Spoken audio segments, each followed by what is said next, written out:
Olá, amigos, irmãos, eu sou Márcio de Medeiros e eu gostaria de compartilhar com vocês esse vídeo, lição 6, o impiedoso mundo de Lameque.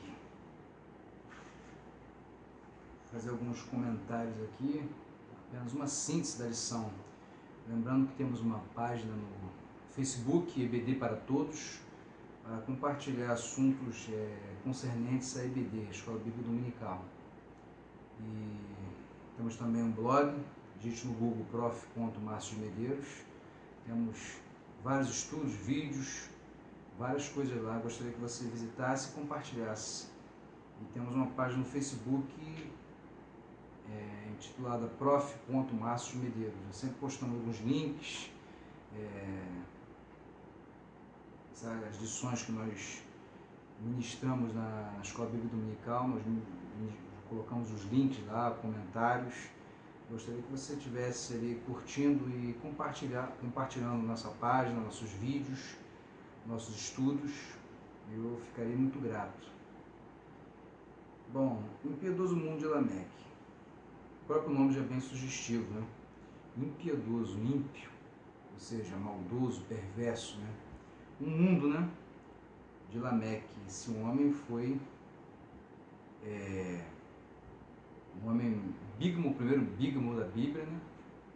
Tinha casado com Ada e Zila, tinha 2 mulheres, um homem cometeu 2 homicídios, e eu gostaria de fazer algumas considerações aqui, né? Que ele, muitos dizem que ele se gloriou. No texto diz um comentário que ele apenas relatou para suas 2 mulheres que tinha matado um homem por ter ferido ele, o outro por ter machucado, esbarrado nele, mais ou menos isso. Está lá em Gênesis, no capítulo 5, capítulo 6, mais ou menos, você vê aí falando sobre essa lição. Gênesis 4, 5, 6, são os versículos aí que permeiam essa lição aqui, número 6. E Lameque realmente foi um homem bem mau, ruim, agressivo, né? E você vê que ele comenta apenas, a gente não vê ele se gloriando pelo esse fato. Porém, versículos mais na frente de Gênesis, ele fala que, nesse mesmo relato, ele fala um pouquinho mais na frente que quem matou Caim, o antepassado dele, né, vai ser castigado 7 vezes. E ele, quem matar Lameque, ele vai ser castigado 77 vezes. Dá uma ideia de prepotência, de arrogância, né? Ele se achava o tal, né? Era bem prepotente. E outra observação aqui, a gente não vê que ele se gloriou por ter matado, apenas a gente vê o registro do relato ali, ele relatando, falando para as 2 esposas dele que matou um homem, né? Nós não vemos, isso é uma dedução, é uma conjectura, que ele se gloriou, né? Mas versículos assim nós vemos que realmente ele era um homem prepotente, um homem arrogante, se achava, como diz por aí, o bam. E outro que muitos comentaristas dizem que Noé ele pregou durante 120 anos e não tem embasamento bíblico nenhum. O Eterno, o Criador, o Altíssimo, disse que o homem viveria 120 anos porque as imaginações do seu coração eram continuamente era má diante do Eterno. E o Eterno determinou nesses 120 anos. Você vê que o Matusalém ele viveu 969 anos, Lameque viveu 777, Noé passou aí, quando entrou na arca ele tinha 600 anos, e muitos pecadores aí, imagine a pessoa vivendo 800, 900 anos igual o Matusalém, quantos pecados acumulados aí o Eterno tinha que ter tolerância, ia ter que estar assistindo esses pecados, essas maldades, né?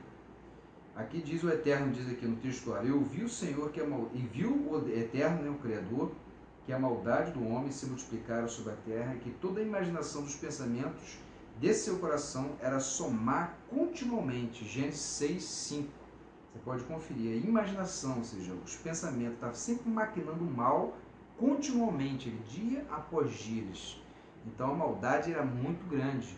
Ele vivia para pecar e a vida dessas pessoas era um pecado constante, a maldade, a perversidade, devassidão, violência e resistência ao Espírito Santo, ao Espírito Eterno. E Lameque conhecia o Eterno. Ele lembrou da história de Caim, que inferisse Caim seria morto 7 vezes, e ele seria morto 7 pessoas da família de quem o matou, e a dele seria morto 77 pessoas, né? Você vê que a violência era bem notória nos dias de Lameque, né? E você vê que Lameque foi o pai de Noé, né? Noé andou com Deus e não... ele achou graças aos olhos do Eterno, entrou na arca com seus 3 filhos e suas respectivas esposas, dos seus 3 filhos, e a esposa dele ao todo totalizando 8 pessoas, né? E Noé, embora sendo filho desse homem tão mau, Noé ele não valeu aquele ditado, é tal pai, tal filho. Noé foi filho de Lameque, mas não seguiu o exemplo do seu pai. Aqui ele diz, na verdade prática, o mundo de Lameque nada difere do nosso, resistindo à graça de Deus, entregando-se à devassidão, à violência e à resistência ao Espírito Santo. Assim como hoje, né, muitos resistem à graça, né? Lá em 1 Tessalonicenses, no versículo 5, 19, 20, por aí você vê, né? Não extinguais o Espírito, não apagueis o Espírito, não resista, né? não interfira, não tente resistir e interferir na atuação do Espírito Santo de Deus, né? E, como eu já disse, outra coisa que nós não temos como provar, que foi 120 anos que ele pregou. Em 2 Pedro 2,5 diz que ele foi pregoeiro da justiça, mas não se vê aqui dizendo que ele, Noé, pregou 120 anos. Ele aparece na Bíblia 500 anos, e quando ele tinha 600 anos, os animais entraram na arca. E você vê aqui alguns detalhes interessantes. Gênesis 6, 1 a 8, leitura bíblica em casa, no versículo 6. Então arrependeu-se, né, o Senhor de o haver feito um homem sobre a terra, e pesou-lhes em seu coração. E se arrependeu um antropopatismo, antropos homens e patos sentimentos, né, atribuir a Deus, ao Eterno, sentimentos humanos. Arrepender é uma forma que o autor usou para traduzir a palavra, se entristecer, né? Voltar, mudar de mente, mudar de propósito, né?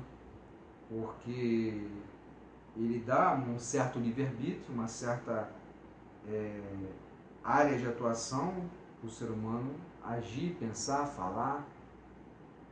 Ele não fez de nós uma marionete. Então, ele se entristeceu pelo fato de o homem estar seguindo um mau caminho. Ele se entristeceu. É diferente de se arrepender, né? Porque como que se arrepende, da forma que nós aqui no Brasil, né, no nosso entendimento nós vemos, então a pessoa erra, né, que se arrepende, né?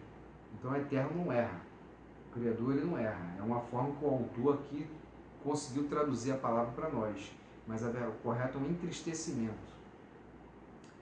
E aqui diz no versículo 8 de Gênesis 6, Noé, porém, achou graça aos olhos do Senhor. Graça, se você for ver aqui, tem esse nome de simpatia, máximo em beleza, favor merecido, alguns traduzem por misericórdia, bondade. E Noé achou graça aos olhos do Eterno, ou seja, Noé o Eterno viu Noé de uma forma, né, bela, viu com os bons olhos, agradou o Eterno, teve uma simpatia, o Eterno Criador teve uma simpatia por Noé, pelas suas boas atitudes, pelo seu caráter. E nós vemos ali em Atos ali que a igreja ela caía na graça do povo. Algumas versões falam caía na simpatia do povo, lá em Atos 2. Depois você confere ali o texto de Atos 2.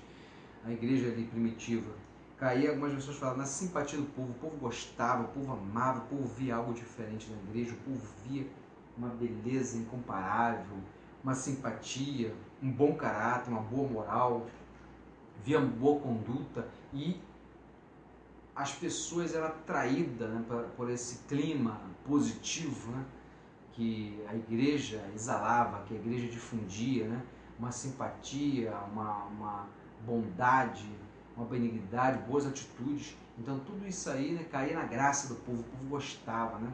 Graça também é isso, né? Beleza, né, formosura, muita beleza, algo incomparável, algo descritível, né? E a tradução clássica para graça também é favor imerecido, né?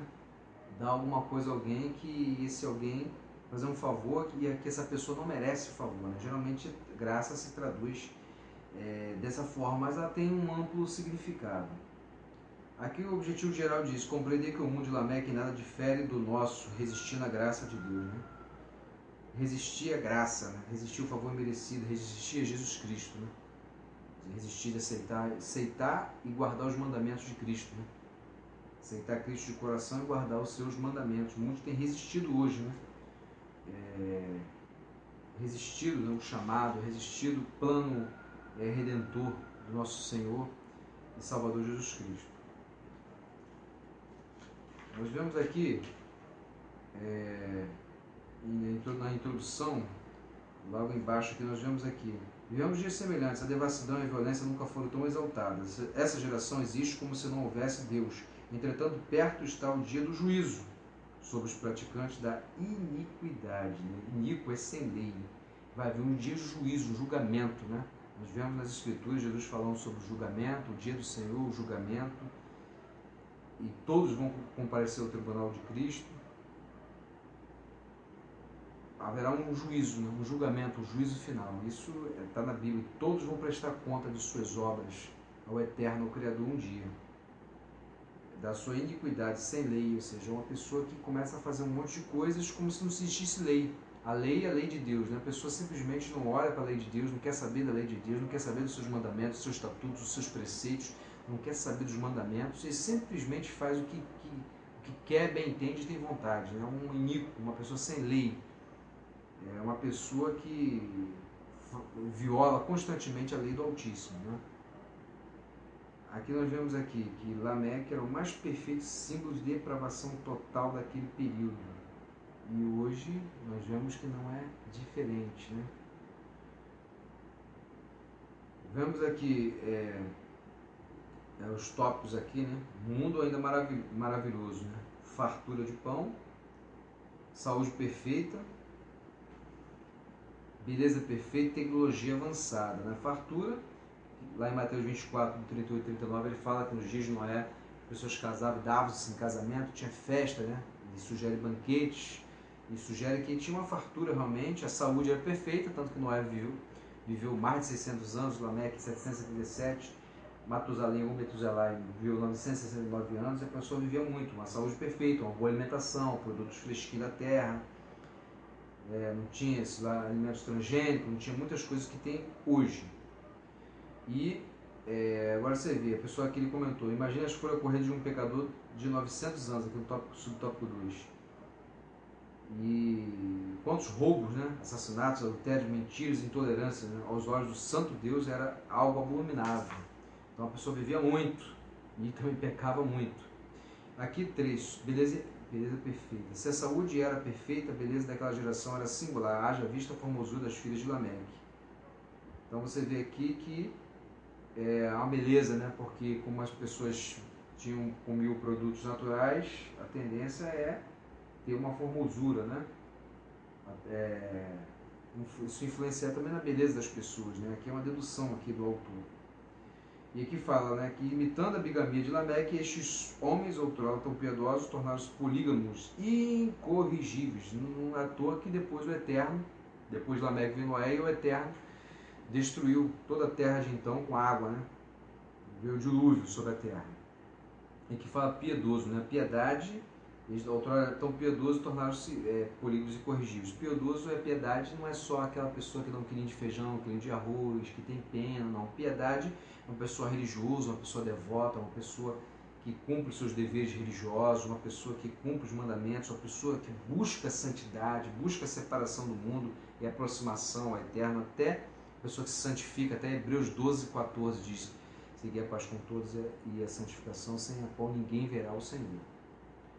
Aqui diz: com tanta comida e bebida, por que não viver em prazeres, já que a vida era contada em séculos? Ninguém haveria de morrer amanhã. Sua filosofia não era apenas a busca pelo prazer, mas também a diabolicamente libertina, que a geração não possui qualquer referência